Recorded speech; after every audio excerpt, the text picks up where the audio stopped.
റേഡിയേറ്ററിൽ നിന്ന് കൂളന്റ് കുറയണമൊന്നും കാണുന്നില്ല, പക്ഷേ റേഡിയേറ്ററിൽ നിന്ന് കൂളന്റ് ലോ ആയി പോകുന്നുണ്ട്. അപ്പോൾ അങ്ങനെയുള്ള കംപ്ലൈന്റിനെ കുറിച്ചാണ് പെട്ടെന്ന് വീഡിയോയിലേക്ക് പോകാം. ലെഫ്റ്റ് സൈഡ് മാറ്റിൻ്റെ അവിടെ ഡാഷ്ബോർഡിൻ്റെ അടിയിൽ ഞാൻ ആ മാറ്റെ പിടിച്ച് നെക്കിയപ്പോൾ പച്ച കളർ കൂളൻ്റ് ഇങ്ങനെ വരികയാണ്. ഇതിപ്പോൾ വെള്ളമാണെങ്കിൽ ചിലപ്പോൾ എനിക്ക് മനസ്സിലാവില്ലായിരുന്നു, മഴക്കാലമല്ലേ. അപ്പോൾ നെക്കി കഴിഞ്ഞപ്പോൾ കൂളൻ്റ് ഇങ്ങനെ നനവായിട്ട് വരികയാണ്. അപ്പോൾ അങ്ങനെയാണ് മനസ്സിലായത് കൂളൻ്റ് വണ്ടിയുടെ അകത്തേക്കാണ് ലീക്കായി പോകുന്നത്. അപ്പോൾ ഇതൊരു ക്യുഡാണ് വണ്ടി. ഞാൻ പുറമേ ഒക്കെ ചെക്ക് ചെയ്തു, പക്ഷേ അതിനൊന്നും ഒരു കുഴപ്പമില്ല, ലീക്കോ കാര്യങ്ങളൊന്നും ഉണ്ടായില്ല. ഡാഷിൻ്റെ ഉള്ളിലേക്ക് പോകുന്നുണ്ടാവും, ഹീറ്ററിൻ്റെ ഒരു ഇന്നും ഒരു ഔട്ടും ഉള്ളിലേക്ക് കയറിയിട്ട് റിട്ടേൺ ഇറങ്ങി വരിക.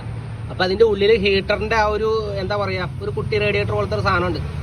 അപ്പോൾ അതിൻ്റെ എവിടെയെങ്കിലും ലീക്ക് ഉണ്ടാവും. അപ്പോൾ നമ്മളിപ്പോൾ തൽക്കാലം ചെയ്യാൻ പോകുന്നത് എന്താ വെച്ച് കഴിഞ്ഞാൽ, ഉള്ളിലേക്കുള്ള ഹീറ്ററിൻ്റെ ലൈൻ ഒരു തൽക്കാലത്തേക്ക് ഒഴിവാക്കിയിട്ട് കൂളൻ്റ് ഇതിൽ കൂടെ തന്നെ സർക്കുലേഷൻ ആക്കുകയാണ്. അപ്പോൾ ഈ ഒരു പൈപ്പ് റിമൂവ് ചെയ്തിട്ട് ഇങ്ങോട്ടേക്ക് കണക്ട് ചെയ്യും. അപ്പോൾ ഡാഷിൻ്റെ ഉള്ളിലേക്ക് കൂളൻ്റ് പോവില്ല, ഹീറ്റർ വർക്ക് ചെയ്യത്തില്ല, പകരം കൂളൻ്റിൻ്റെ ലീക്ക് സോൾവ് ആവും. നമുക്ക് പതിനെട്ട് ഡാഷ് അയച്ചിട്ട് അതൊന്ന് ക്ലിയർ ചെയ്യേണ്ടി വരും.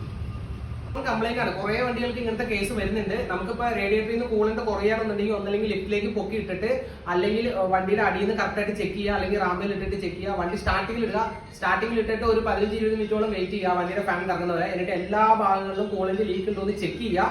പിന്നെ വണ്ടി ഓഫ് ആക്കി ഇട്ടിട്ട് കൂളന്റ് പാസ് ചെയ്യുന്ന എല്ലാ ഭാഗങ്ങളിലും ചെക്ക് ചെയ്യുക. അങ്ങനെ ഇല്ലാത്ത കേസ് ഉണ്ടെങ്കിൽ ഈ ഒരു കംപ്ലൈന്റ് കൊണ്ട് ചിലപ്പോൾ കൂളന്റ് കുറവ് വരാം.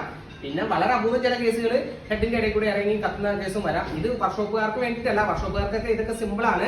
പിന്നെ എന്നോട് ഒരുപാട് പേര് വിളിച്ച് ചോദിക്കുന്നുണ്ട്, കമന്റിൽ കൂടെയും ചോദിക്കുന്നുണ്ട്, പിന്നെ മെസ്സേജിലും ചോദിക്കുന്നുണ്ട്. അപ്പൊ അതിനുവേണ്ടി ഒന്ന് മനസ്സിലാക്കാൻ വേണ്ടിയിട്ടാണോ ഞാൻ ഈ വീഡിയോ ചെയ്യുന്നത്. ഞാൻ ഈ വീഡിയോയിൽ ഉദ്ദേശിക്കുന്നത് എന്താണെന്ന് വെച്ച് കഴിഞ്ഞാൽ, കൂളന്റ് ചിലപ്പോൾ അകത്തും ലീക്ക് വരാൻ ചാൻസ് ഉണ്ടാവും. അപ്പൊ ഇങ്ങനെ ഒരു കംപ്ലൈന്റ് വന്നു കഴിഞ്ഞാൽ ഹീറ്റർ എല്ലാവരും ബ്ലോക്ക് ചെയ്ത് കഴിഞ്ഞാൽ AC-യുടെ കൂളിംഗ് കുറയ്ക്കുന്നതിൽ എന്തൊക്കെയോ ചെറിയ ഇഷ്യൂവും കാര്യങ്ങളൊക്കെ വരും. എനിക്കത് കറക്റ്റ് പറഞ്ഞാൽ അറിയില്ല, പക്ഷെ അങ്ങനത്തെ ഒരു പ്രശ്നം വരും.